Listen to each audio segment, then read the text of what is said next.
My question, why haven't we started? We may have.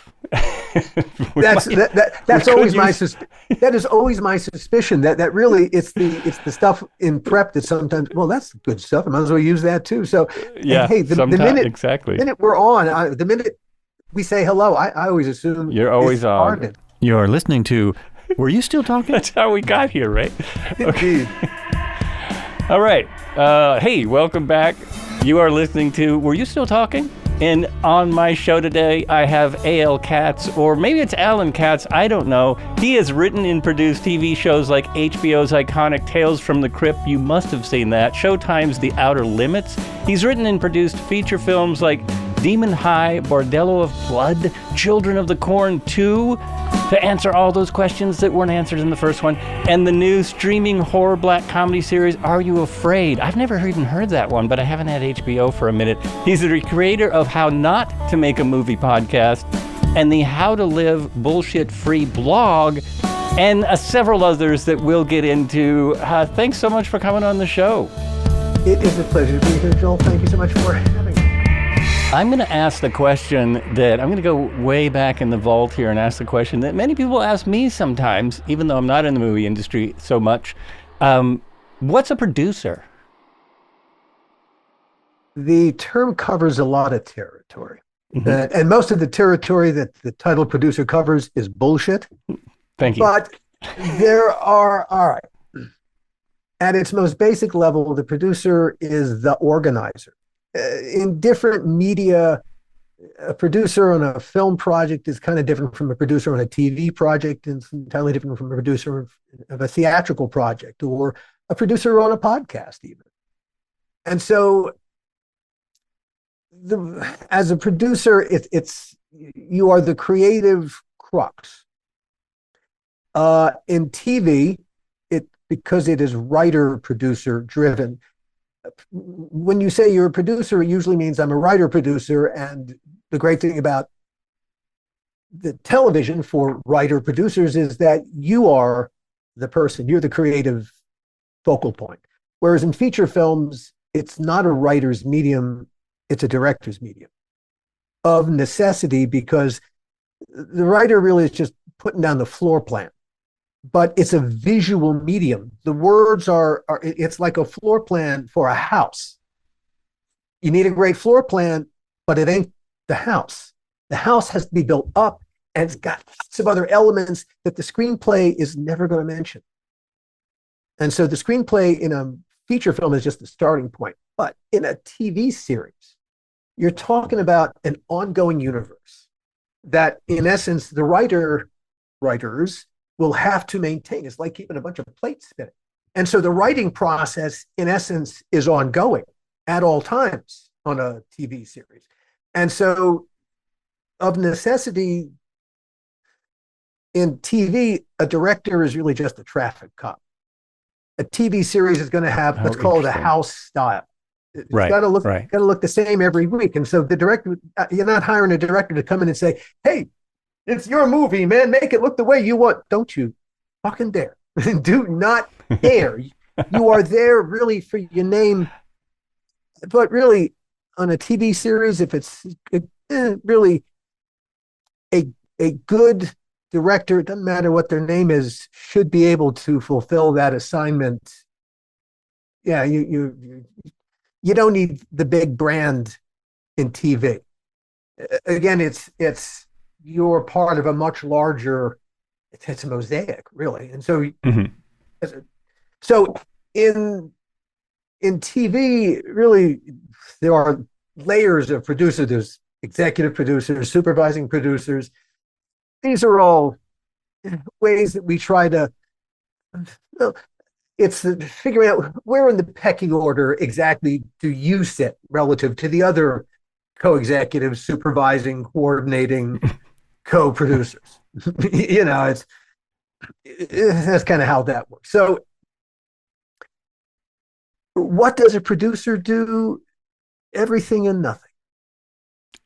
I've noticed that more of the shows that I've really fallen in love with, the writer is also directing a lot of the episodes, and that Sure, why kind not? of Why not? blows my mind. Well, just workload, I guess, is why not. I'm just always really like, wow, how are Well, they doing this? but it's kind of like, all right, just writing the script is not finishing the story. You've just started the Right, storytelling process. It's right, not, it's really the visual and audio realization of what is on the page.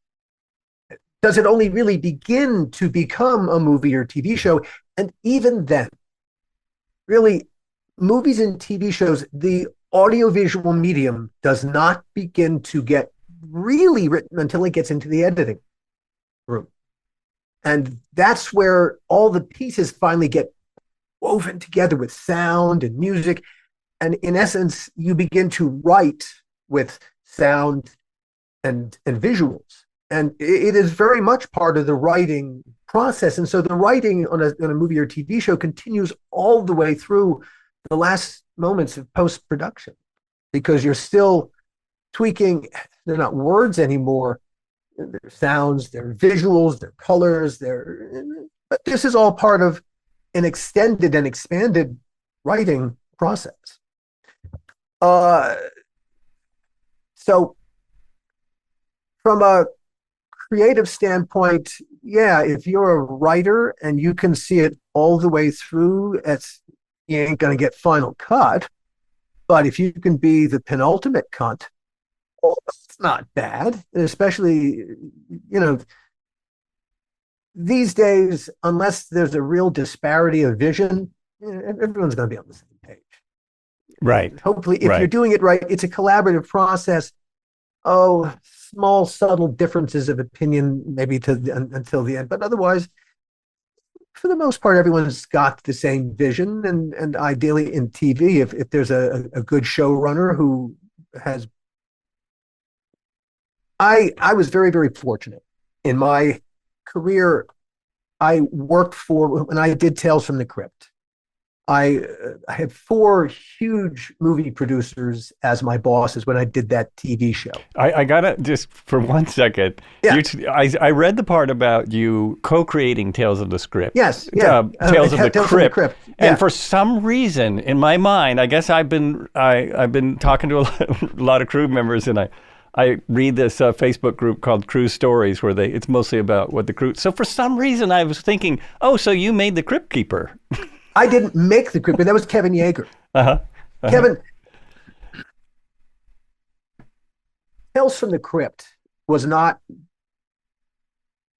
not come together in the normal way that TV shows come together. Mm-hmm. There was no development process. At the time that the Tales from the Crypt partners, four big Hollywood movie producers, Joel Silver, Richard Donner, Robert Zemeckis, Walter Hill. I mean, huge movie producers. Yeah, I've heard of that. Yep. Yeah, when they approached HBO in the early 90s, HBO was still mostly movies, and they were just dipping their toe into original content, TV shows. They had two things on at that time, First and 10 and a thing called Dream On. But these are basically just single camera shows with nudity and the word fuck. That was the only thing that really differentiated them in any significant way from regular TV shows. Really, you take those elements out, it could have been on ABC or NBC. Suddenly these, and you also have to remember at that time, feature films and TV were two completely different worlds. One did not travel back and forth between them freely as talent does now. Mm-hmm. The occasional Robin Williams or Tom Hanks would go from TV to movies, but if you were going from movies to TV, that meant your career was done. Suddenly, these four big Hollywood producers approach HBO and they say, we'd like to put our feature film vision inside your little TV box. HBO jumped up and down. And they went right to work, translating this comic book that they loved, the four of them as boys, the EC Comics, Tales from the Crypt, the Vault of Horror, and all the various comic books from EC's horror collection. And they just started writing scripts. You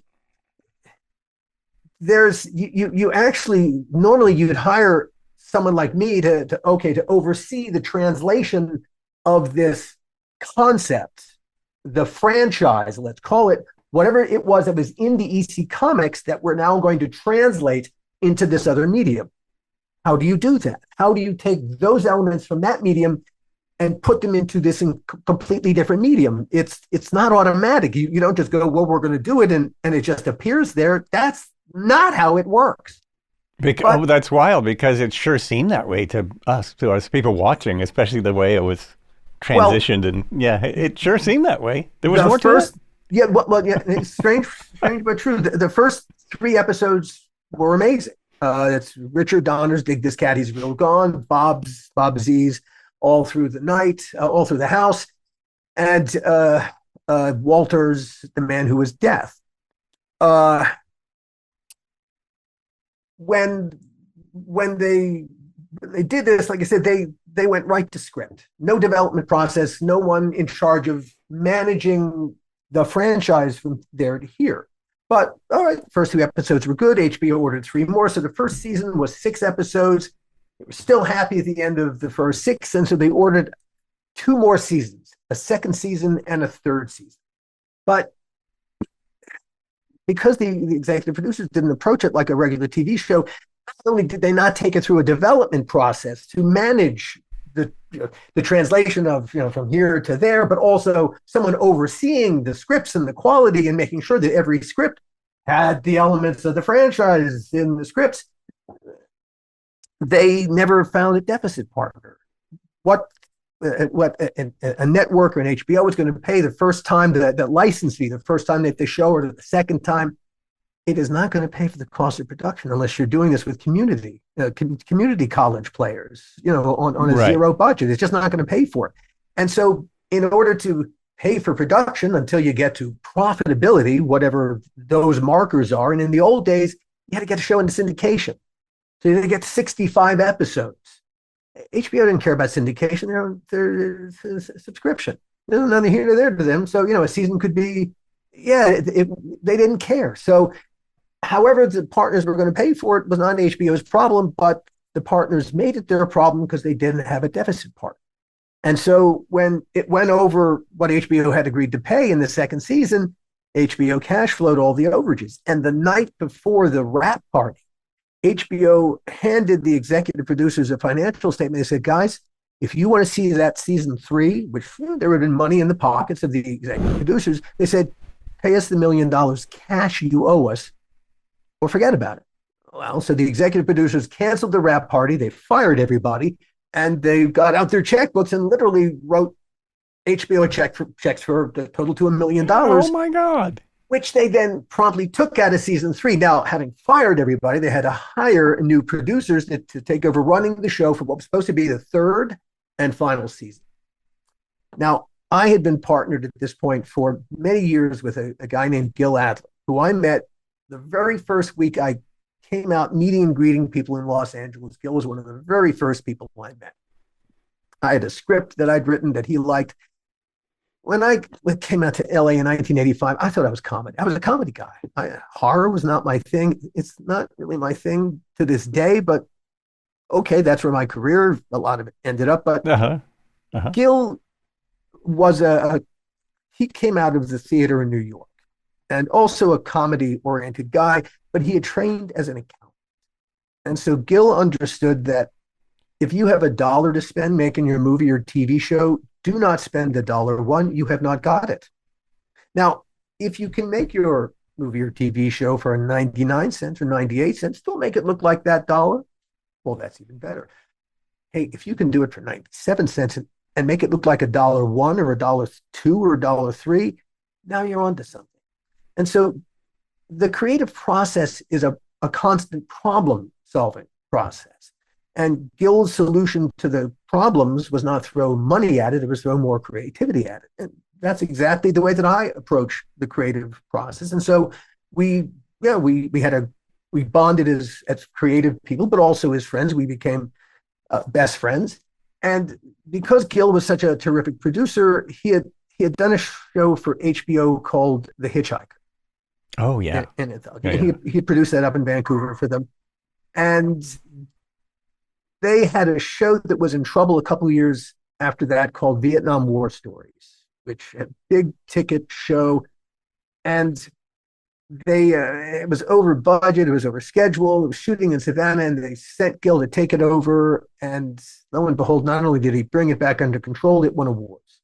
And so a couple of years later, the executive producers of Tales from the Crypt are in a similar kind of a predicament of their own making. HBO wanted Gil to take over the show. And since I was Gil's writing partner, we had written some episodes of Freddy's Nightmares, the Nightmare on Elm Street TV series, which Gil produced.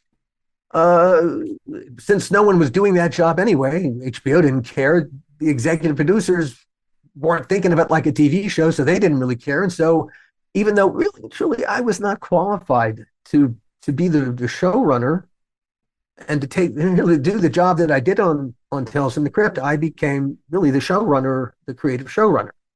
My two jobs were to, one, transfer the franchise from whatever comic books we were basing the episode on, because our one obligation to Bill Gaines and later the Gaines estate, our one obligation was the title of the comic book. Right. That was it. It just had to be based at least on the title. Oh, interesting. That was our only obligation. Uh-huh. Everything else we could let go of, which was good because most of it was unusable anyway. It was so old. It was, of the 240 or so comic books from all the different horror comics that EC produced, half of them were useless, really, as stories. It was just not enough there. It was so old, forget about it, or too dated. And so we had about 110 really that we could choose from. And of the 110, there were six different story types that were repeated throughout that 110. And after you went through the first 3 or 4 variations on it, now you're into all right, we're doing this theme again, but we've spent all the good stuff.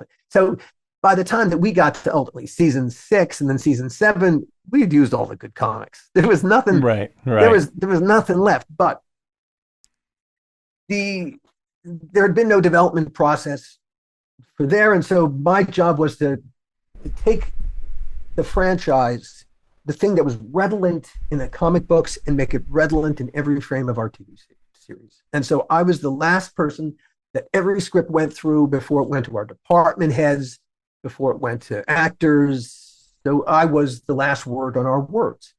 My other job on Tales from the Crypt was to write Crypt Keeper segments. Now, like I said, the executive producers, the Tales from the Crypt never went through a development process. The scripts never went through a development process, and the Crypt Keeper never went through a development process. The Crypt Keeper in the EC comics is an old white guy with stringy hair. The executive producers wanted their own Crypt Keeper, and so one day, entirely by accident, Joel bumped into Kevin Yeager and saw that Kevin Yeager was a monster maker and said, "Hey, I'd like you to design a puppet for us." And so Kevin did. And then Kevin found John Kassir, who became the voice of the Crypt Keeper. So now you had a great puppet, and it's a puppet. There were 6 puppeteers manipulated the Crypt Keeper. So you had a great puppet, you had a great voice, but no one ever asked the question, so as to write for him, who is he? In order to write for a character, there's got to be some there. Oh, right. But yeah, no one ever asked the question about the Crypt Keeper. When the first season and the second season, whoever wrote the script would throw some words at the Crypt Keeper, and that's kind of what he would say. And so there was no... Wait. The actor didn't ask? The actor didn't have to know where this guy came from? The process of doing the Crypt Keeper, the script would be written, John would record his voice weeks before we would shoot Crypt Keeper segments, weeks before. And then we would create a beat track. And then on the day, you'd have, because we would shoot 3 or 4 Crypt Keeper segments at a time over the course of 2 or 3 days, because the choreography, because there were 6 puppeteers, when I took over, there was a lot of choreography because we suddenly had the Crypt Keeper being. We'll come to So this. it's like animation. They're doing it to his voice. They're Yes, well, it's going script, then voice voice, first, and then then the then puppet. creature. Yeah. Well, as I sat down to do my job, I don't know how to write for a cipher. How do you write for a character that doesn't exist? And so, just to do my damn job, I had to create a character for him. Now, I grew up loving the Marx books, huge Groucho fan, and so the Crypt Keeper became my little Groucho. That's And great. having to fill him with a personality and being a writer and therefore lazy, I reached for the closest thing at hand, which was me. And so I filled the Crypt Keeper's his personality as me with a lot of Groucho slapped on. And so though it looks like the puppet and it sounds like John, every word out of his mouth, every thought in his head was me. And so when Gil and I took over Tales from the Crypt in that third season, the intention was that was going to be it. But because Gil and I reinvested in the franchise, and we also reinvested in going after the biggest stars we could get, which they had lost sight of in the second season, and most importantly, because the Crypt Keeper suddenly became, he went from being the puppet, that puppet name called the Crypt Keeper, to being the Crypt Keeper. And over the course of that season, he became the franchise. That's what I kind of remember. It seems like that got to be a huge deal. Like the Crypt Keeper was such a big part of that show, right? A Crypt Keeper is literally everything. A few years ago, TNT wanted to create a Thursday night horror wheel, and M. Night Shyamalan was going to he was going to run the horror wheel, and for one of the pieces of the horror wheel, he wanted to remake Tales from the Crypt, and so he optioned the comics. But he didn't realize that, okay, the Crypt Keeper that he had optioned was the old white guy with stringy hair. Oh, really? Keeper, yes, the Crypt Keeper is a separate piece of intellectual property owned by the Tales from the Crypt partners. Now, here's where it gets a little problematic. Hollywoody? Yes. Among the Crypt partners is Joel Silver.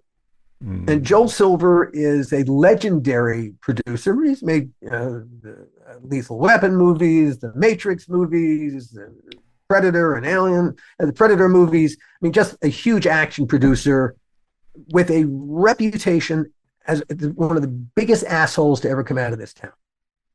And pretty much everyone who ever works with Joel gets to the point where it occurs to them that life is just too fucking short to ever work with Joel Silver ever again. Wow. And at some point, Bill Gaines's family felt that Joel had been cheating them for a while, and so they would never make a deal with Joel Silver ever again.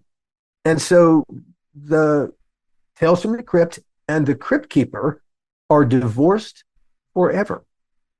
There can never be a Tales from the Crypt with a Crypt Keeper in it. The Crypt Keeper could do his own show. He doesn't need Tales from the Crypt. The thing is, yeah, you could do a show with the Crypt Keeper because really no one cares about the comic books. They're quite irrelevant. Those stories, like I said, they were all variations on a handful of themes. Well, you don't need a comic book title to tell one of those stories. The problem is that the rest of the Crypt partners hate Joel too, and they would never make a deal with him to make that show. So unless everyone suddenly has a change of heart, that's unlikely. Be that as it may, doing Tales from the Crypt, everyone who did that show and looks back on their careers would tell you that was one of the most amazing, if not the most amazing, satisfying, challenging, but satisfying creative experiences of our creative lives. And it was because there was so much freedom doing that show for our executive producers. They gave us a tremendous latitude to do our jobs. HBO, over the 70 some odd episodes that I was involved with, I got 3 notes. Whoa. Three You got notes. three? No, what? Three What? notes. Yeah. Wow, And that and is mind-boggling. and That some of them really. were just one of them. Gosh, my second season, so that'd be the fourth season on the show. We got William Friedkin to do an episode, the director of The Exorcist and French Connection. We got Billy Friedkin to do it, and Billy, that was great fun. Billy's challenging to work with because he's a very high energy. He's an alpha creature, and he's always on, but he's a terrific collaborator. And when you're on the same page as him, oh, it's tremendous. Mhm. It's tremendous, creative. It's challenging, but in the most enjoyable way. Um, he shot a sex scene on location using the actors with the actors Sherry Rose and Yul Vasquez, and Billy just got really raw performances out of them. He got them going. And at one point in the dailies that we sent to HBO, Yul gets out of bed as he's supposed to, and as he steps out of bed into the shot, pops his erect penis bobbing along the bottom of the frame. And so, when the dailies went to HBO, now that was not part of the shot. He was already out of the shot in essence. But when HBO saw the dailies, they thought that Billy was trying to put that shot of Yule. Oh, they thought that was not going And to be so able to. I got a call from Susie Fitzgerald, our executive at the time. She said, Billy is not going. He doesn't think he's going to put that shot in the episode, does he? I said, no. I gotta ask at this point. Have you seen the video that I think it was about 10 years ago? It was circulating where it was all these different actors saying, "No, Mom, it's not porn. It's HBO." You ever? It's funny. It was really brilliantly done. The slogan originated at a screening of the first couple episodes of Tales from the Crypt. That slogan. Oh wow! There were the cast and crew screening, and there was some press was there, I think, but cast and crew mostly. And after the first episode rolled, two of the crew members were sitting in the second row. One turns to the other, says, "Oh, that's great TV," and the other said, "No, it's not TV, it's HBO." And the two HBO executives in the row ahead turned and they looked and they realized not only had they just heard their slogan, Right. they had just heard their culture. And really and truly, that transformation from TV to HBO, because like I said, they were not HBO when we started with them. They were TV, they were the movies and a couple of TV shows. And we suddenly raised the stakes for them. It was making Tales from the Crypt because of the stature of our executive producers and what we were doing that was so outside the box. There was not another TV show doing what we did. Combining TV and features at that time, it did not happen. And that's what changed HBO's culture. And that's why they went on to make shows like The Sopranos, Game of Thrones. And people forget their culture changed. People forget how much Sopranos changed TV. I think because it was on HBO, because when Breaking Bad came along, everyone was like, "Well, Breaking Bad it broke all the boundaries." It's like, no, that was The Sopranos. That was years ago, and then Deadwood, and I mean, like, David Chase. Wow, HBO was not his first stop to make The Sopranos. That was his last stop. The last stop was HBO. Everyone else said no to it because, you got a mob guy is the hero? Well, it's one of those things that it worked because, well, obviously David Chase, the writer, but then the cast he chose they were just amazing. It was incredible. But you're still counting on executives. Right. Executives who are risk-averse people. Right. If they were really creative, they'd be doing creative things, but they're not. So they sit in the executive suite being risk-averse, which you understand because you're gambling on stuff that doesn't actually exist. You're going to have to develop it. And really, it is a crapshoot. Some things, even great ideas, sometimes develop into awful things because that process is not necessarily organic. Sometimes, can we make it more like this? guess we could, but Well, it's like the scene in no, now I'm forgetting the movie, but where they're talking about just taking things out of the headlines. We'll just take things out of the headlines. It was not shortcuts, but same anyway. And the executive says, yeah, now if we just get rid of these actors and directors, we'll really have something. And unfortunately, it's kind of coming. It could come to that. It's getting there. well, segue. AI can do a lot of scary things. It can do a lot of terrific things. It depends. Like any tool, are you using it as a tool or a weapon? It's, I, there are things that I don't think will ever be able to do because they can imitate us, but they can never be born from another human being. They can never experience life the way that we experience life. And because we experience life the way that we do, human beings, by our nature, most of us, are very metaphorical. We're always comparing our experiences to things not like the actual experience, but we see metaphors. Artificial intelligence can't do metaphors because what is it comparing one thing to? That requires human perception to see that, that this thing looks like a sunset on Mars. Why would you possibly compare those two things? What would draw? Oh, I see what you're saying. Yeah. That we are constantly describing the circle of life.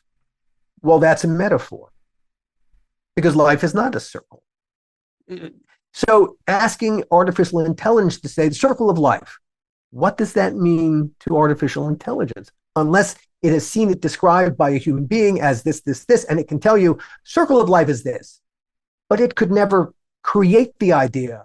It could never create the words circle of life by itself, because what would it draw on to do that other than something that it had learned? It could never see it organically and therefore see life as a circle. And again, because you'd have to live life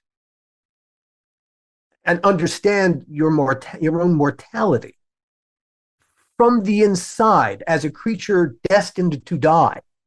That you would, but also is capable of producing life. And because AI will never have a child and see a child grow up and feel part of the continuum of life. And that's, as we go to write things and produce things, we're trying to describe something abstract and, in a sense, indescribable, and yet we're pulling words out of the abstract and banging them into sentences and then turning them into other forms. The thing that's driving it, the need to tell a story for a particular purpose, and in human terms, which are very metaphorical, I don't see how it would do that. Yeah, it already is. I already see it doing that. And mainly it's because people give it good prompts. People are learning, there's a whole new generation of creators, artists, I guess you could call them, who are not learning how to write, and they're not learning how to direct a movie. They're not learning about cameras and camera angles and lenses. They're moving all over to AI. Prompts. Yeah, they're moving. Well, how do I give this the best prompt? And the newest movie ad for their movie capabilities, I'm not even sure. I think it's Google's AI. It was ridiculous. It's like, okay, we're a month or two away from we're already there. Most people probably couldn't tell that was an AI movie. Like, they would have no idea. So now if an exec says, well, if I can make an AI movie, why am I going to hire all these people? Let's make an AI series. I think that's right down the road. But I think they'll try to go down the road. Yeah. They will bump into the problem that I'm describing. AI can imitate, but it will run out of choices because it can't, it can never it can't live Well, our you and I experience. know this, and you and I would care about that, but I don't think the execs would. The Don't exact, think the people in yeah, yeah, the glass houses are they're gonna be yeah, like, yeah, so what? People will buy but this stuff. You know what I mean? for a while, and then they'll stop because they're not satisfied. And that is what Absolutely. happens on a regular basis. The audience suddenly goes, Yeah. This this all you got? this is what happened with drum machines. Drum machines were big in the 80s, and they everyone was like, no more drummers. Drum machines are going to do it all. Electronic drums are here to stay. No. And then it flipped, and everyone wanted organic drums on their Why? But on their, why? Why? because of the What does organic yeah. drumming do that a drum machine can't? And it's a we we rely so much on visual clues as we sit in a room with each other. It's good that we can see each other, but sitting in a room together, there's so much more information passing back and forth Oh between yeah. us, Yeah. all kinds, and even Yeah. the communication eyeball to eyeball, which we now have this bizarre hybrid where I'm looking down the barrel of my lens and occasionally I'll glance over so I can see your eyes, so I can approximate the feeling of looking at your eyes. So when you laugh, I'm Right. like, hey, he's laughing at what I just said. But the barrel of the lens most of the time so that you feel like I'm looking in your eyes. So we've already made this weird adaptation, but it's not satisfying. It's not satisfying. If we were sitting in a room together, we would have, this conversation, which is wonderful, and I don't know about you, but I'm enjoying the hell out of it, would be 1,000 times better just because of the chemistry of We're two in the people room. sitting in a room together. I know this from doing this. I started on the Zoom like everyone else. I started just before 2020, about a year before. So all of my stuff was in-house. It was basically just people I knew or people I just met. And it was all in the studio you see behind me. And for one, it sounded better because, you can't get the sound off of Zoom. And then when COVID hit, it was actually a big boom because now I can talk to some guy in LA who was the co-creator of Tales of the Crypt. And I didn't have that access before. And I can't remember where I first found people to be on Zoom, but then I found a site that had guests, just everyone in the world willing to go on. Now, most of these people want to sell widgets of some kind. Usually it's a book about how to write a book. That's mostly it's a book about how to be a podcaster. It's a podcast about how to, I'm not that interested in that. But someone like yourself who's telling, amazing stories, it's a very long-winded I 100% agree with you. Thank you so much for calling the stories amazing to me. That's very, very kind of you. Thank you. And in the room, you can interrupt each other better. Like Yeah, on here, you get cut off. Well, one of the hardest things to learn as a podcast is you learn the timing and you learn. Yeah. Hold your tongue. Hold your tongue. Hold your tongue. You might not get to say this. Okay.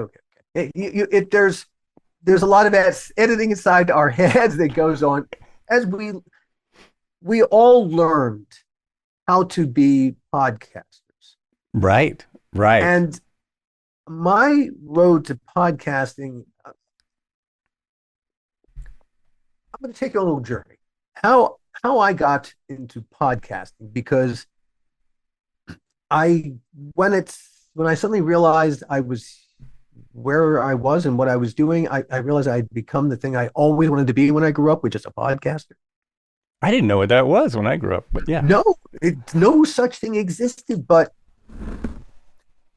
after Tales from the Crypt was the high, and it was the low too. When we were doing Tales from the Crypt, because of the success of the Crypt Keeper, not only did we get 4 more seasons, we ultimately did 7 seasons. Universal Pictures got the Crypt Keeper became a brand. He advertised beer and he advertised all kinds of products. And then Universal Pictures approached us and said, "Hey, we'd love to take the Crypt Keeper, put him in 3 different feature films."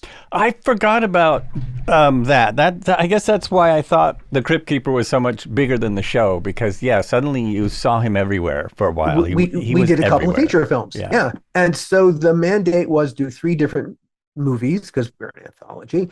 And the first movie, the Crypt partners and Universal, everyone decided they wanted it to be a monster movie. So we did a thing called Demon Knight.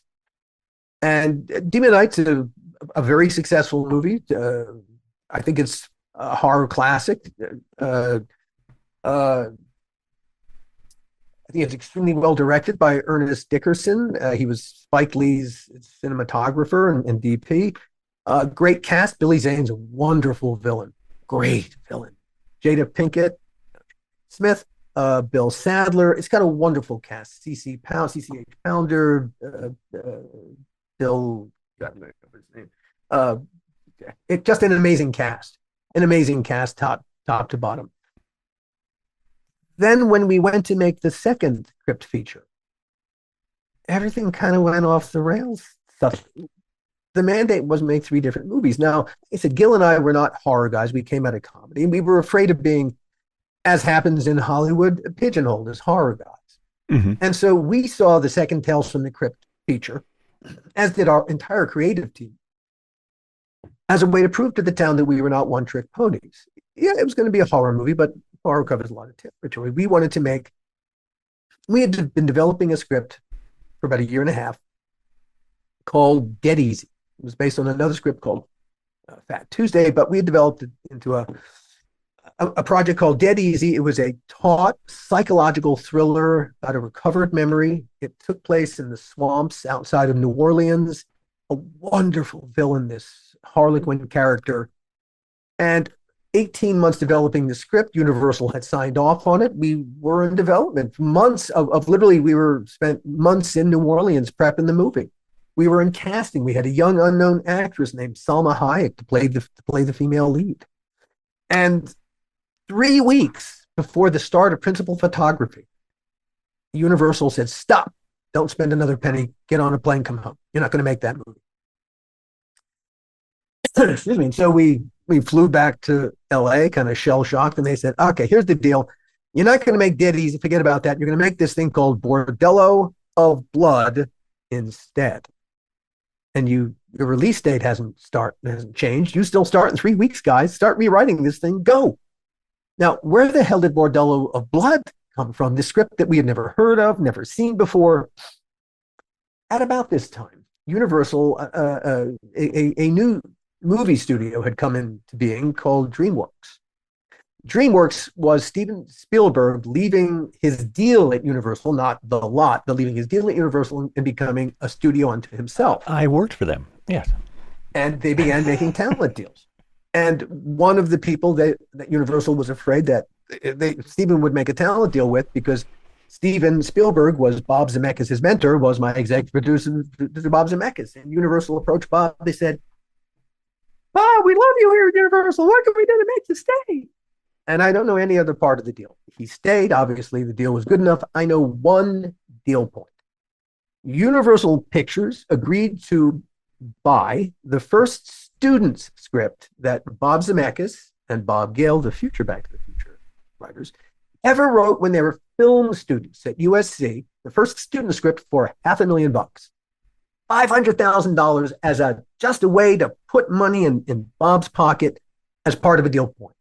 Nothing, no one thinking about making the movie. Nothing. It's a student script, for fuck's sake.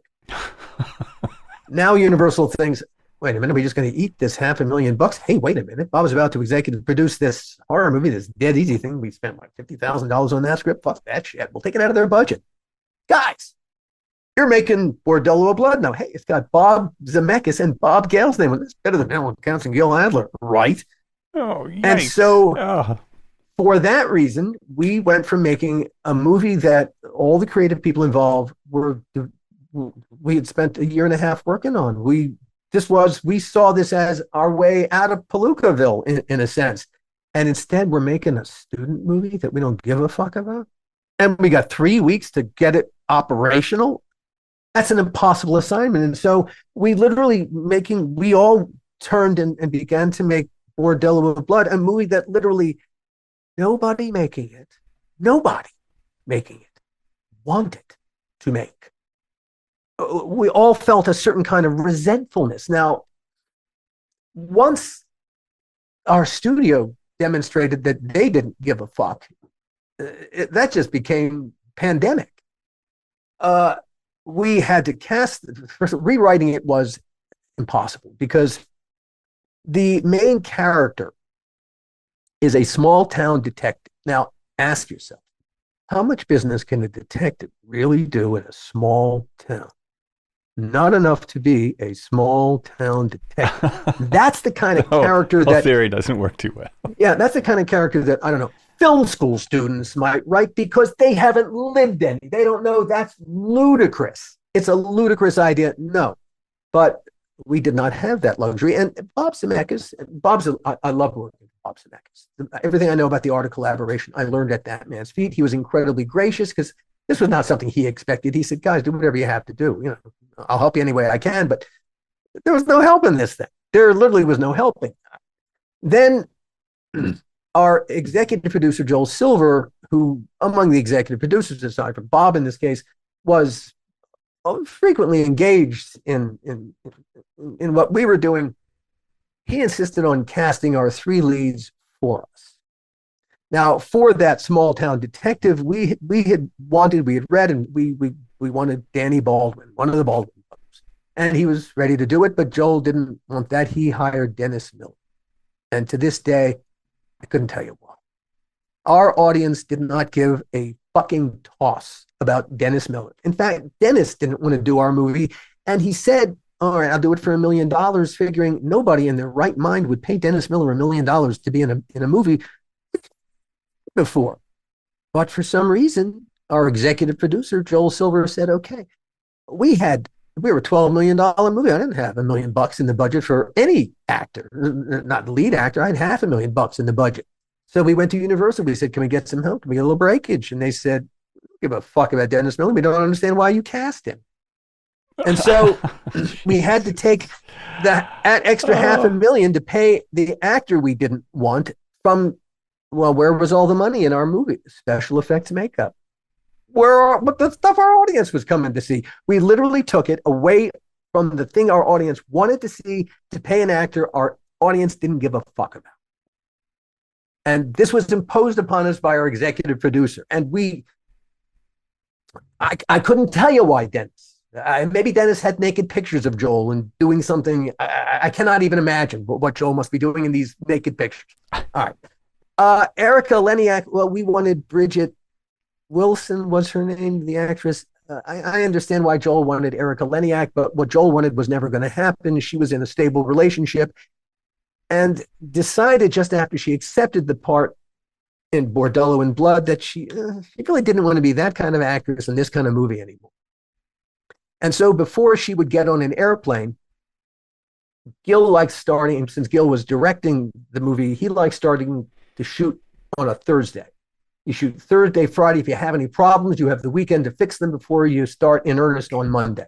And so we had started shooting the movie on a Thursday, and on Friday, some scenes in the bar. And we expected Erica to be in wardrobe Monday to shoot on Tuesday.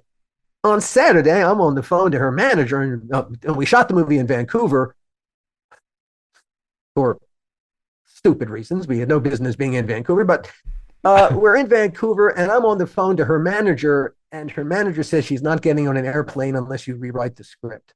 She doesn't want to play. Her character was at that point a former porn actress. She didn't want to play that kind of character. Well, a whole lot of the details in the movie were hinging on that fact that character, that she had been that kind of character. What do you want us to rewrite her as? And how do you expect us to make that work in a movie that's already shooting? But she wasn't going to get in an airplane, and we finally made an accommodation that worked for her. She had been formerly she had been a plus size porn actress who had lost a shit ton of weight, and that's why she was now unrecognizable. She agreed that worked. That would be the fix. This the stupidest fucking conversation I've ever had just to get an actress on a goddamn airplane. All right, but that was Erica, and Erica did not want to be there, and she made that plain from the moment she arrived in country. All right. Then the most important character in a horror movie is the villain. The villain is and casting the villain, how you cast your villain is really, really important. We wanted for the villain in our movie, Robin Givens. And I think Robin would have given a terrific performance.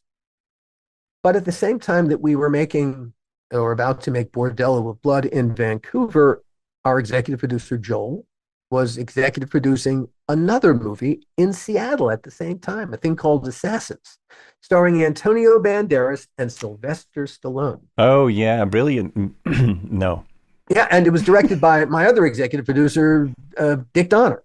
So it's all very incestuous. But one day on the set of Assassins, before we started shooting, Stallone approaches Joel and said, "Hey, Joel, we've been making a movie in Vancouver. You know, put my girlfriend Angie in the movie. That way we can visit each other across the border."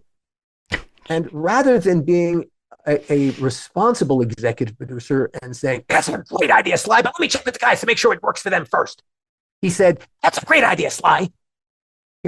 Period. And because there's no way Sly could afford to just have her come up and stay in a hotel and visit him. Well, he had an ulterior motive. He ultimately intended to ditch her, which is what he did 2/3 of the way through the movie. Oh, Jesus. Now, here's the first problem with Kat. Angie's a lovely human being. She really is. She's a terrific person. But when you cast an actor,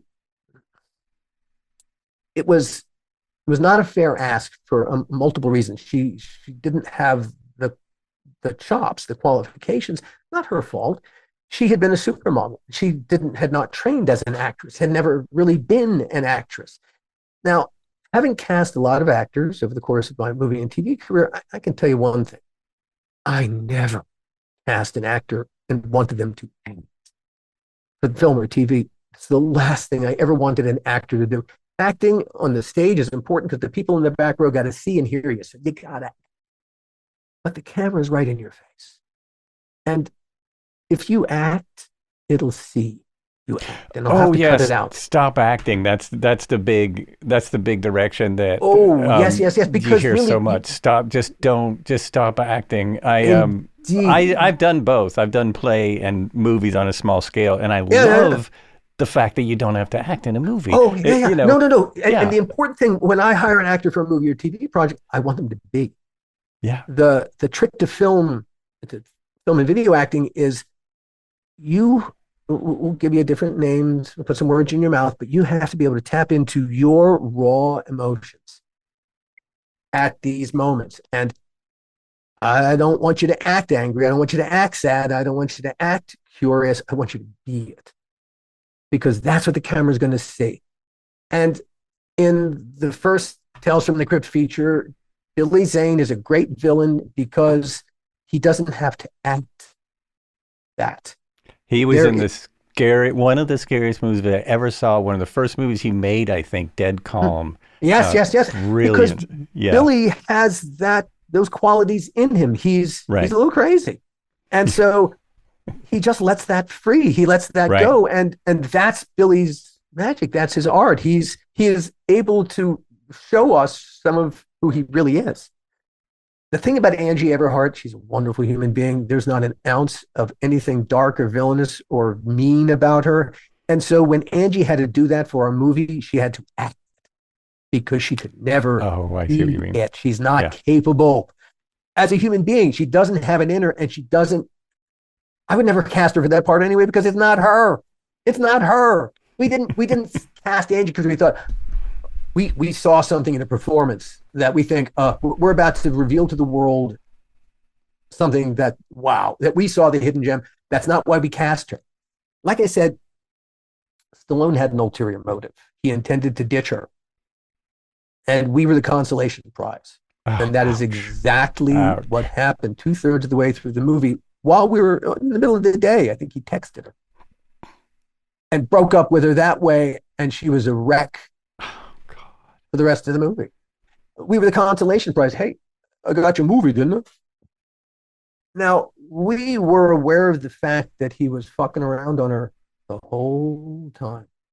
He he forced us to be his co-conspirators. Now, early on, as per the intended why we cast her, yeah, the first 2 weekends, our weekends, she would go down and visit Sly, and then come back with her lines all rewritten by him and his direction, which was what? But then our production office got a call from the Assassins production office, and they said, "Well, can she not come down this weekend? Can you hold her for the weekend?" And we said, "Hold her to do what? What, we're going to do her homework? We're not her seers. She's a grown woman. She wants to go to fly across the border and see her fiance. She can't." And so we would not go along with that. But we constantly, our production office heard stories about him fucking around on their set. There's a very famous story about Stallone. He's never denied the story. The only question has ever been, on what set did this happen? Now, I can tell you, I'd never heard the story before. The first time I ever heard the story was from my production front office, because they heard it from the production office down in Seattle. Stallone finishes a scene, and he goes back to his trailer unaware of the fact that his wireless lavalier mic is still broadcasting to the sound card. Oh, jeez. There's a young woman waiting for him in there, and she proceeds to give him a Hummer. And apparently Sly is very particular about how he likes his blowjobs. And so now people are gathering around the sound card as they're listening to Stallone go, "Yeah, that's right. Yes, stroke the shaft, cup the balls. Yeah, cup the balls, stroke the shaft." The next day, Stallone shows up on the set, and the whole crew are wearing T-shirts that say, "Stroke the shaft, cup the balls." Oh, oh my God. All So right. I guess it didn't bother him, because he could have had him all fired. Oh, he didn't give a fuck. He didn't care. What do you think that mattered to him? He probably ordered 10 for himself. He probably was did. giving him out his Christmas presents. Here, have one. Here. Every day making that movie was stupider than the day before. Hey, why did we make the movie in Vancouver? Well, we made the movie in Vancouver because there was something in Vancouver that our movie needed. No, not at all. Joel Silver was always at war with the IA, the union that represented our crew. And occasionally, Joel would be up, and occasionally the IA would be up. Well, not too long before Bordello, we had been making a TV movie for Fox, and the IA struck us, shut down set until we unionized the crew. And Joel's attitude was, "Fuck me? No, fuck you." And so when it came time to make Bordello of Blood, we took the movie out of Los Angeles as a fuck you to the IA, and for no other reason. And the closest place to us was Vancouver. And hey, Joel was making another movie in Seattle. And so we went to Vancouver for those reasons. Now, the problem with going to Vancouver was that we were making a horror movie. Horror movies rely a lot, especially if you're going to do any exterior shooting, on night. When you are that far north in July, it does not get shootable dark until pretty late. Yeah, it's great. Like midnight. It really, my it ain't favorite part shootable. Of the yeah, it's yeah. And then the first flashes of light begin to appear in the northern sky around 2:30, 3 o'clock in the morning. By 4 o'clock, you're done. So an 11-hour production day is now 4 hours. Man. That is stupid. Yeah. That is, why would you do such a thing to yourselves if you did not have to? Well, because we did not make that decision for an organic reason. We made it for stupid reasons. And that was how that movie went. We went from making Tales from the Crypt, really at the top of our collective games, to making a movie we didn't want to make in the worst ways possible. Literally making every stupid fucking mistake you could possibly make. By the time Bordello of Blood was finished, our Canadian crew hated us. I mean, oh, that sucks. Our Canadian production manager threw a rap party to which the American executive producers were not invited. This is really how bad it was. This is really reminding me of the new show on Apple TV. Oh, This is an episode of The Studio for sure. Oh gosh, this was the worst, really the worst kind of behaviors. It's like all of it. All right, by the time, and we didn't. yeah, we could have made our release date, but they didn't care. And so we didn't make the next Halloween. They held us for the following August. They released us in the doldrums just to release us. And so by the time they did release this, Gil and I, our partnership and our friendship of a decade was over. And we didn't speak for 25 years. Oh And no. I spent a Wow. couple seasons on the Outer Limits, but my career suddenly stalled. And I suddenly, in the aftermath of Tales from the Crypt and Bordello of Blood in particular, I started into a 2 decade long descent into a darkening depression and a writer's block I didn't even know I was in. And I raised 2 kids. I became a full-time dad, but I couldn't, I thought I was over as a writer. I couldn't imagine me writing any again. And then the incredible rage and just in a terrible dark place. 3 days before Christmas 2016, I came within literal inches of killing myself. I had been contemplating medication, but it scared the fuck out of me. I grew up in the medical culture. My dad was a surgeon. And so I knew that with this rage and needing a mood stabilizer, my GP had no background in these medications. Anything he had on hand, the last pharmaceutical rep that walked through the office said, "Hey, you got depressed patients, give them this, see if it helps." Well, Oh no. Wow. I know Wow. I know because I've done the research. This is a crapshoot, even under the best of circumstances. Right. And I did Right. not want to spend 6 to 8 weeks experimenting with something that was that had nothing to do with me, that you're handing me just because that was in your office. So I had done the research. I had found a medication that I thought would be better suited to me and my particular problems. It's all a guess. And so I told my GP, here's what I want to do. And he got out a smartphone. He said, "Oh, yeah, that makes sense." Okay. And he wrote the prescription. I picked it up. I went home. I told my family what I was going to do. And I took the first dose. And then I got really lucky. Within 36 hours, I leveled. I felt the medication put the darkness in a box. I, I had this experience where anything would set me off. It was 2016, and Trump had just won office the first time. And so the rage was all over the place. And anything would set me off. And it was volcanic. I'd feel this, the anger in the pit of my stomach and race upwards like lava heading up a vent. And just as it would just as it went to explode out of my mouth, rage dissipated like so. I knew I'd had this rage, but it was gone. And the effect of the medication was like a circuit breaker on the strongest of emotions. And the first time was surprising. The second time, I suddenly realized that must be the medication. That's how this works.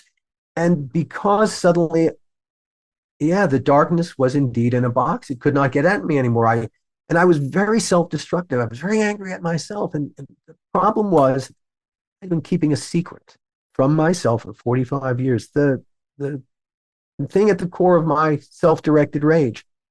When I was 14, I was sexually molested twice by the religious director at the synagogue where my family belonged out in Northwest Baltimore. And the first time is bad, but it's the second time that really was, I think, for me, the problem. The second time happened because I didn't say anything after the first time. Right. And you suddenly think, well, that maybe I just made this up. Maybe I just invented this. And then suddenly the second time is happening, and you're thinking to yourself, this is your fault. You did this. You made this happen to yourself. And that becomes the regular reaction to whenever a bad thing happens, regardless of whether it was your fault or not. You deserve this. You had this coming. You brought this upon yourself. And hey, as you begin to go through your life, well, that undermined my ability to have relationships, successful relationships with people. It undermines my ability to connect with people. But now that I suddenly was confronting the monster, well, it was the hardest weekend of my life when I suddenly confronted this secret. And I, for the first time in 45 years, mourned a little bit for the 14-year-old me that no one had stopped to care for. But the strange thing is, it's absolutely true what they say about the truth setting you free. And that is what happened to me. And I've been a writer my whole professional life, but I was never, hey, if you can't tell your own story to you, if you can't connect to your own story, can you really tell anyone else's story? Can you really connect to what really makes anyone else tick? No, I don't think you can. And in the months and the years that followed, I went from being, I don't know, pat myself on the back, a really good writer, being a storyteller. And that made all the difference. And I've always said that I'm grateful to Hebrew school for making me the atheist I am today. Well, but I'm just going to say, but I understand what people say when they say they're born again, because that is exactly how I feel in a life sense, not in a religious sense.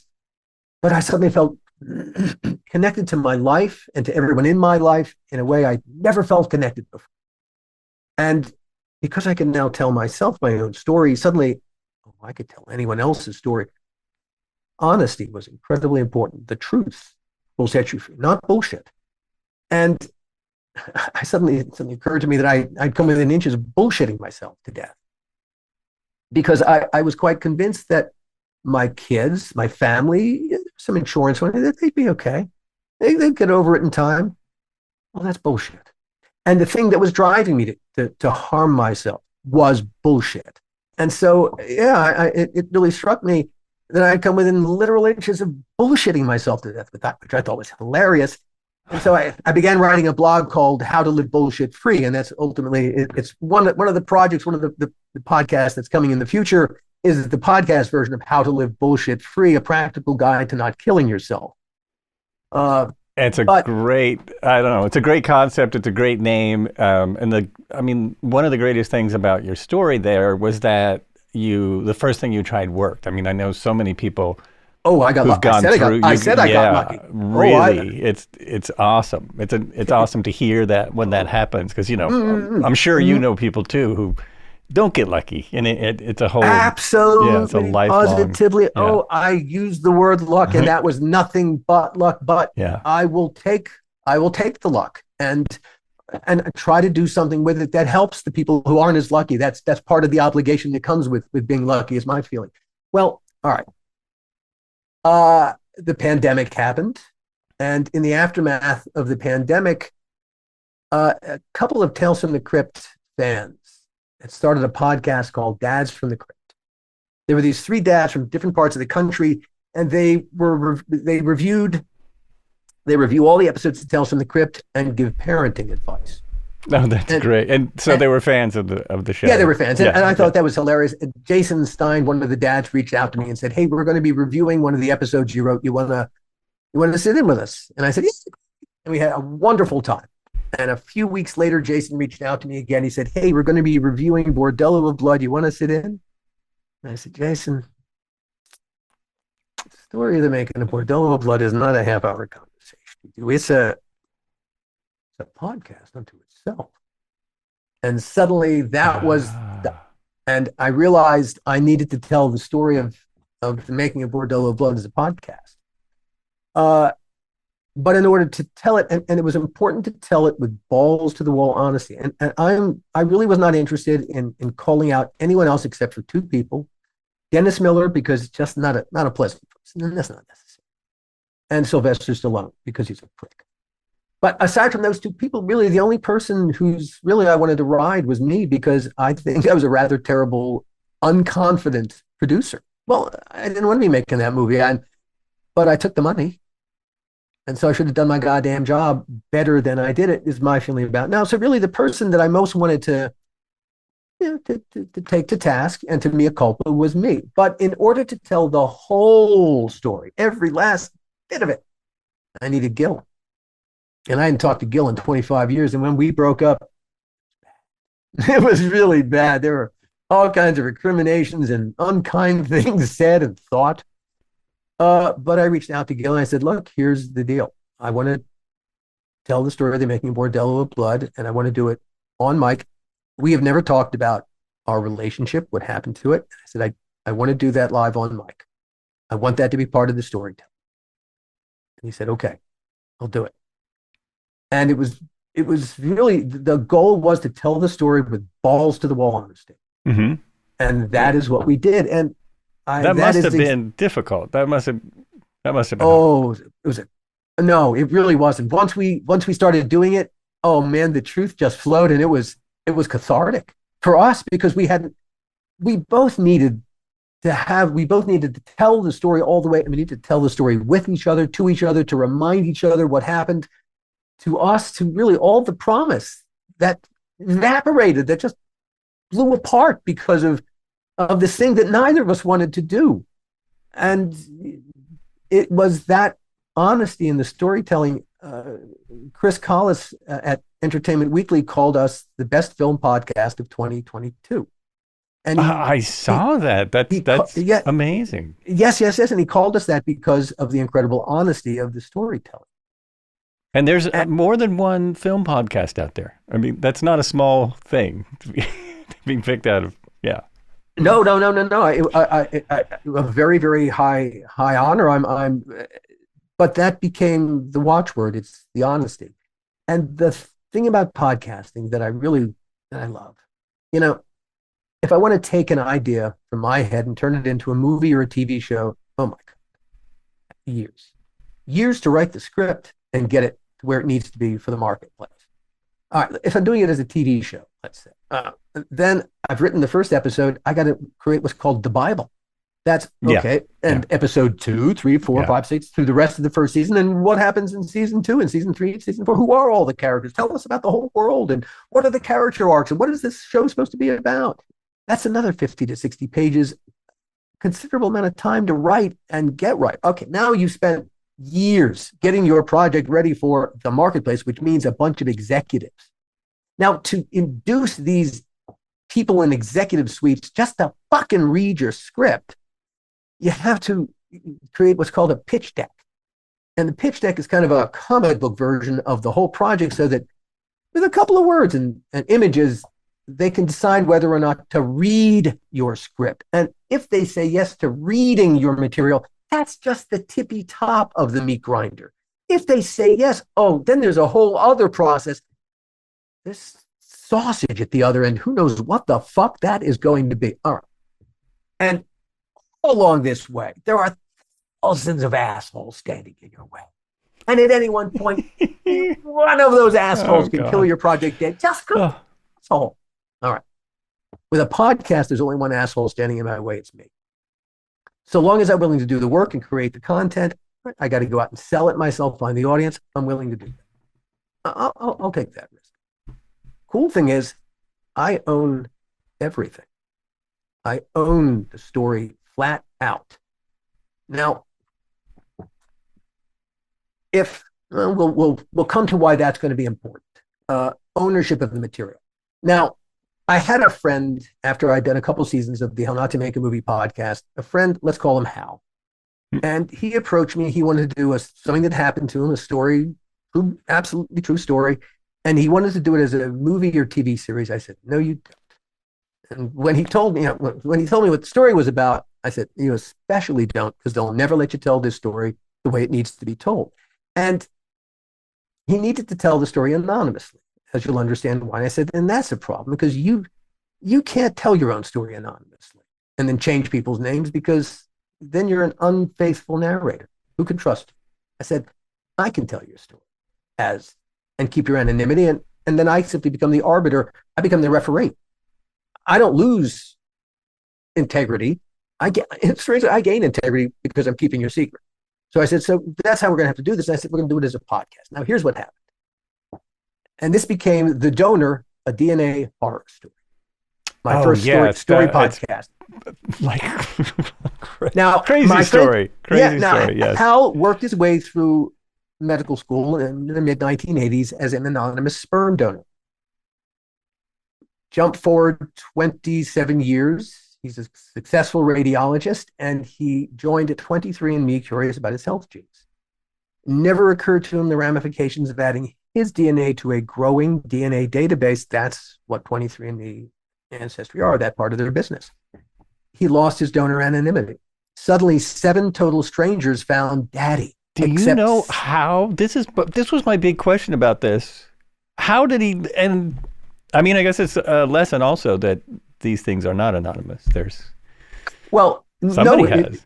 Well, six. The problem was that yes, 7 of them found Daddy, but 6 of them had no idea their actual biological father was Hal, a sperm donor. Up until they had joined 23andMe, they had all thought, "I know who my dad is." And the conversation they had with the first one said, "Look, I got this strange thing that says we're related, but I can't imagine how because I know who my dad is." And it was up to Hal to tell them, if we're a 50% match, that means I'm half your genetics, dude. I'm half your genetics. I am your father. And these were 25, 26-year-old people discovering they were not who they thought they were. Now, the 7th was one of the daughters, and she brought a thing called genetic sexual attraction to the table.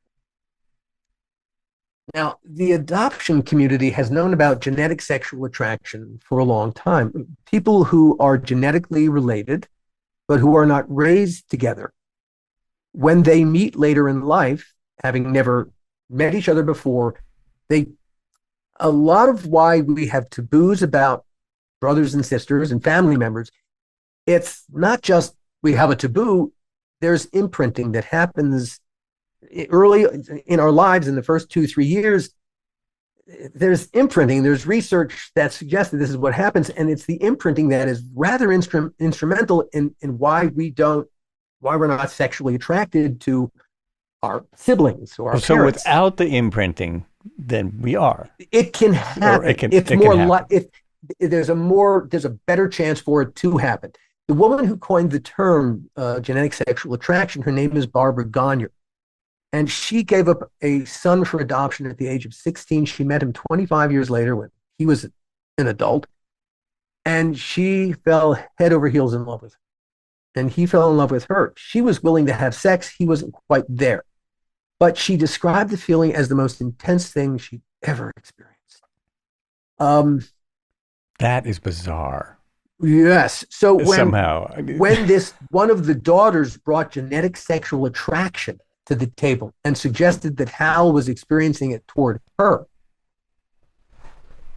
he didn't give the right answer. He was trying to be honest, but the answer was no, I'm not. The answer was I don't know. He said I don't know, and the answer was no. And because it was a misunderstanding to a degree. But Hal had been married to a woman for 20 years with a son from a previous marriage who he had raised as his son. He had never raised any biological children of his own, and so he suddenly had these 7 biological children. He was not going to be their father. He did not father them. They had fathers, but he was very open to being fatherly for them. He had money, and he was willing to cut them in on the inheritance because they were blood. But once genetic sexual attraction, it was a hand grenade thrown into the tent, and all of Hal's desire to have this as much of a family as everyone was open to, it just blew it all up. And the recriminations and the hostility and the anger was. I had never heard a story like this in my entire life, and I have a taste for weird stories. And it's interesting because the reason it blows everything up and then it seems so strange to all of us is what you just said. It's taboo. It's something built into culture. It's we have the DNA is kind of the real thing. Scientifically, it's not a big deal as far as our species goes, but all the taboos that have been built up for about 2,000 years make it a bad thing. It can become problematic quickly. There are sperm donors. There's a notorious guy, I think he's Dutch, who there's just a documentary about him on Netflix. Fathered several thousand children. Oh my gosh. That's a problem because if genetic sexual attraction is a thing, these are half siblings who it's not unusual. Yeah, if you don't know your half sibling and you have this, wow, I have this intense infatuation with this person. I've never felt anything like this before. Yeah, that's one of the possible reasons. And now if you go and you reproduce, well, now you're beginning to head into really problematic territory Right. where, Right. yeah, where Yeah. a population is concerned, you're going to begin to undermine the integrity of the population's genetics. Oh man. This is so. All right. Telling the donor a DNA horror story is seven episodes, and while telling Hal's story, that's when I realized I had become the thing I'd always wanted to be, a podcaster. Because telling the story in this medium, it's so intimate. Most people listen to our voices in our podcast, earbuds or earphones in their car, which is really just giant sound pod. And they're taking our voices and our stories and they're putting it inside the most intimate of spaces between their ears, inside their heads. And wow, as a storyteller, that's where I want to, that's the stage I want to stand on while I'm telling a story. Yeah, that's so interesting because when I hear that, I'm like, I don't know if I want to be that intimate with people. Oh, It should be like the dream of any podcaster. But that's the measure of your success, is because your audience feels that way toward your voice. They trust your voice. They like your voice or they love your voice, and they feel comfortable having your voice inside their gray matter, banging around like a pinball, but obviously that the more successful we can be in that, I think the more successful we will always be as podcasters. It also makes me question the society even more when I think about some of the biggest podcasts. Well, yeah. That people choose to have banging around. But the podcast business is in its infancy. It's really just beginning, and the money is just beginning to come into it via advertising dollars and all the other forms of monetization. The thing about podcasting is you can multitask and listen to a podcast. Well, yeah. And I mean, when I started, I got the one of the top people at the podcast company, Libsyn, to come on the show and talk about podcasts.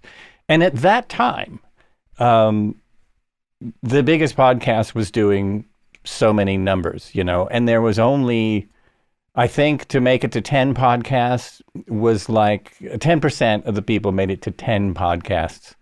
So if you made it to 10 podcasts, you were in the top 10 of basically podcasting. If you made it to 100 podcasts, well, now you're almost in the 1%. Doesn't mean you make money, but you're in a very unique situation. And so I thought, well, that's pretty interesting. Well, I looked about a year ago and it's the same. It is still the same. Most podcasts, well, now, obviously, an episodic podcast, it's 10 episodes. It's going to stop at 10 episodes. But the majority of podcasters stop before they get very far into it.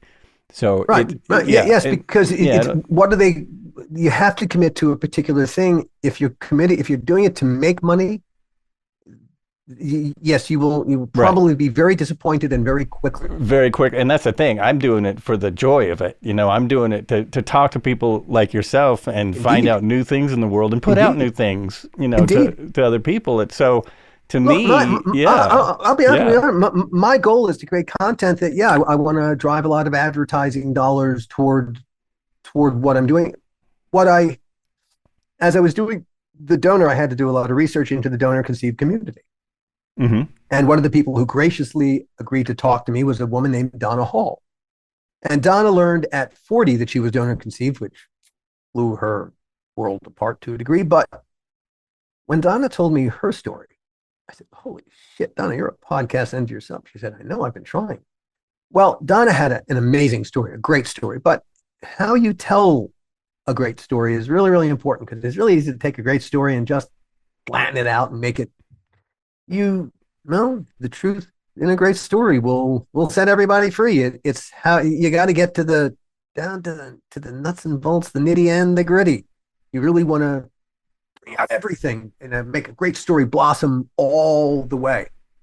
And Donna graciously agreed to let me join her and help her tell her story. And that became my second story podcast, The Hall Closet, which is 8 episodes. Donna tells the story of what it was like growing up in a lower tier crime family outside of Philadelphia in the 80s and 90s. The Halls weren't the Corleones, but they made national headlines just the same. Donna's mom, Phyllis, maybe the worst mom ever, really and truly, spent 6 months in prison for child endangerment. Donna's stepdad, John Hall, a true criminal mastermind, was the Philadelphia Police Department's favorite snitch. He put more than 25 people behind bars on bullshit confessions he concocted to mitigate his own considerable legal jeopardy. Among the people he put away was his own stepson, Herb, for 18 months on a bullshit murder charge Herb did not commit. John Hall put a man named Walter Ogrod on death row in Pennsylvania for 24 years based for a murder that Walter did not commit. And when Pennsylvania finally realized its mistake, they let Walter go and they paid him $9 million for their mistake. Donna talks about what it was like growing up in a family where one or more of the adults on a fairly daily basis committed a crime. And it is harrowing, it is mind-blowing, but the thing about Donna is she's an amazing storyteller. None ounce of self-pity. In the old days, we used to call women like that a broad. She's confident and she knows who she is and she knows what it is that she's out to do. Her story isn't just really true crime like you've never heard it before. It's her story, her journey toward safety, and most importantly, empowerment. And that's The Hall Closet. And once I started telling that story, man, that opened a bunch of other doors. I'm about to start telling the story of her brother, Herb Hack, who was one who spent 18 months in prison on one of John Hall's charges. I'm going to do Herb's whole story. I'm working with Tom Lowenstein, the journalist who got Walter Ogrod out of prison, on the whole John Hall story as a podcast called I Need to Tell You That. That's the first season. And suddenly all these stories started coming at me. After the last election, I have various friends who were journalists, and American journalism has been dying for a while, but the last election put the last nails in the coffin of certainly of mainstream media. It has shamed itself. It has shat all over itself. It is part of our problem. It is not the solution. It cannot be the solution to our problem because it is part of our problem. It doesn't know how to do its own fucking job. Weirdest thing about that is I joined TikTok in order to see a podcaster, someone who's on my podcast, a guest who was also a podcaster, and he does a lot of short videos and it did pretty well on there. And I just kind of went on there to look at that, and I've been blown away by the amount of underground real journalism on sites like that. There's not many places it's even allowed, but it's really shaming like real media. And one of these people who does this very good podcast just got on Katie Couric's podcast, and she was kind of asking him about, you really got after this journalist. He's actually a friend of mine. He's always done a really good job. Why did you do that? And he had great answers. It's like, yes, he did a good job on that story, but it came out in the dumbest way. And it wasn't, it wasn't the real story. So podcasting is a wonderful crazy place, but podcasting is a wonderful place for journalists because there's no corporate overlord. You can tell the story for the sake of the story in as much detail as the story requires. And I began to approach some journalists who I know, and through one of the other podcasters I'm working with connected me to a journalist named Manila Chan. And Manila, journalist for 25 years, mainstream, just the facts kind of journalist, never inserted herself into any of those stories, but there was always a story that Manila wanted to tell and could never get any of the corporate overlords to go along with. She's Lao American, and she's always wanted to tell the story of the Secret War. The most bombed country in the history of the world is, Cambodia. Laos. Laos. Okay, Laos. I was going. But you're in the right Gray. neighborhood. You're just Spalding Gray did an amazing piece on swimming to Cambodia. Yeah. Swimming to Cambodia. Well, part of what he experienced was the secret war, where for literally every single day for 9 years, every fucking day, we bombed Laos. America bombed Laos. The reason we bombed Laos every day for 9 years is because during the Vietnam War, the North Vietnamese ran the Ho Chi Minh Trail through Laos. The Ho Chi Minh Trail wasn't a trail per se. It was the whole supply network. Right. The way that North Vietnamese supplied their forces in the South. They weren't supposed to do that. Laos was neutral. We weren't supposed to bomb Laos either. And our bombing it was way more destructive than what North Vietnam was doing. All these years later, a third of the country is still uninhabitable because of all the unexploded American ordnance still on the ground in Laos. Manila has wanted to tell the story of the Secret War forever, but couldn't get anyone interested in. So I said, well, come do it here. And so one of the next podcasts that's coming out over the course of the summer that I'm doing with Manila it's called A Secret War. It's about the Secret War, but it's also Manila's Secret War to tell the story of the Secret War.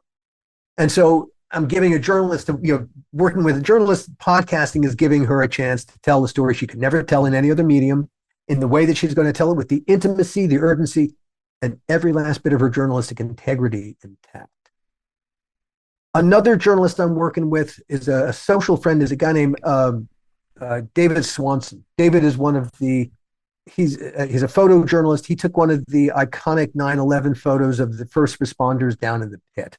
He's been to war zones from Bosnia to Iraq to Afghanistan. To him, 9/11 was every bit a war zone as the rest of them. And those people are nuts. I know this I did a play about photographers who went into war zones and came back, and we got together with someone from the University of Oregon who teaches this kind of journalism and who did that for 20 years, and it's just, their stories are just wild.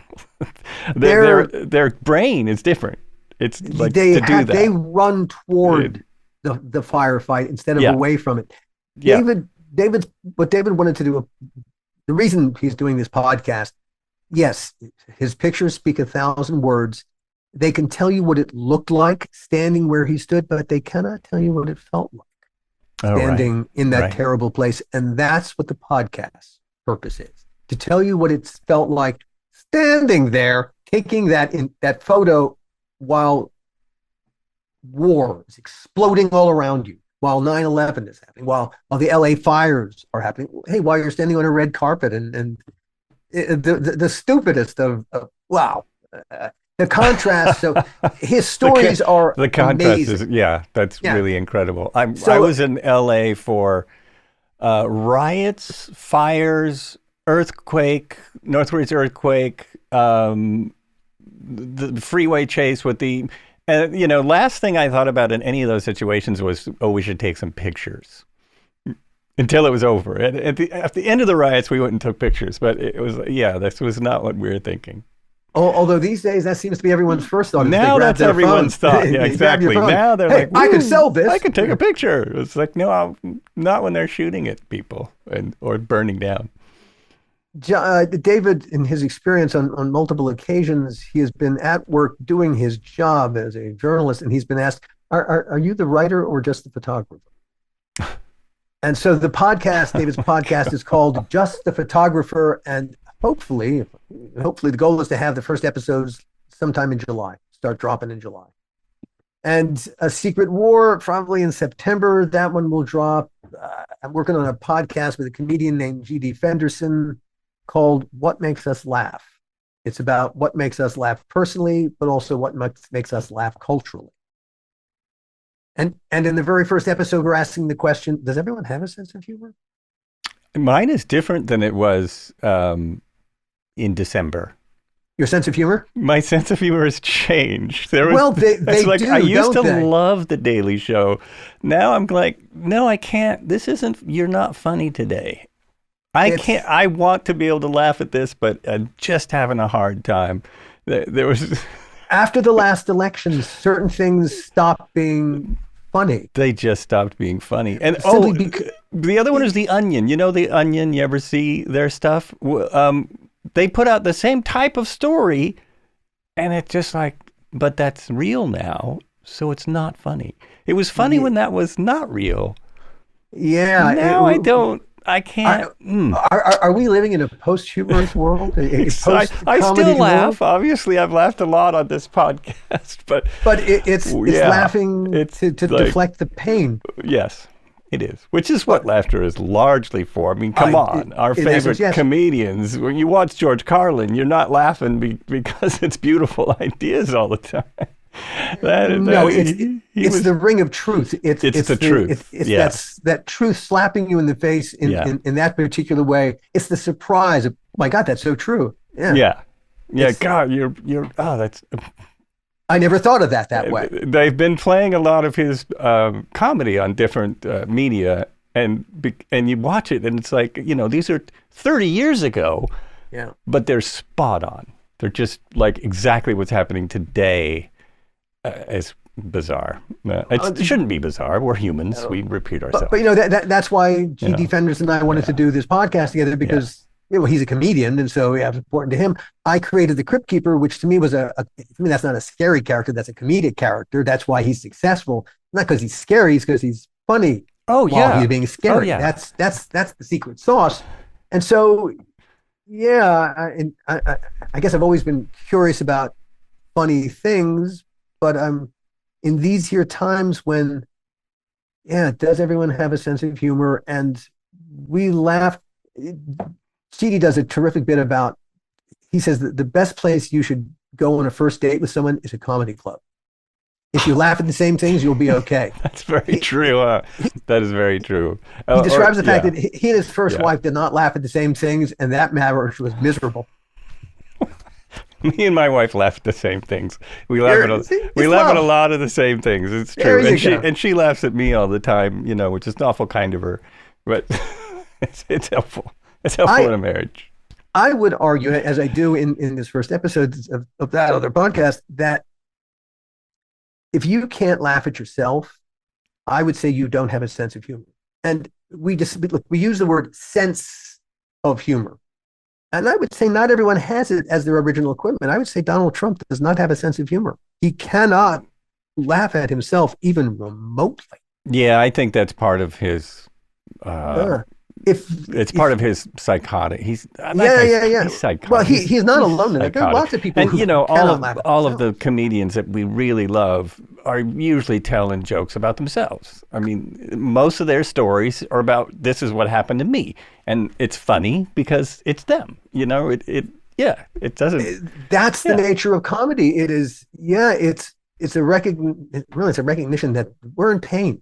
And I can't just keep this to myself. Exactly. We all do this. But a lot of the pain is the recognition of, oh my God, we're all alive. We're here. What the fuck is happening now? Who asked for this to happen? It's the shock at being, and all the different things that can happen to you while you're just trying to get from point A to point B, for fuck's sake. And what happened to me? And so that's really what we're all kind of comparing notes on, how crazy life is to us. And that's comedy. Yeah. And it's, in a way, that's podcasting as well. Absolutely. That is actually a beautiful note, because I think we've been going for a while now. 2 hours. In 2 hours. Which is it's great, because I feel like I haven't talked much, which is usually my goal, to be totally honest. If I can not talk much, then I know I've had a great guest. So I'm going to say, a person with nothing but verbal diarrhea.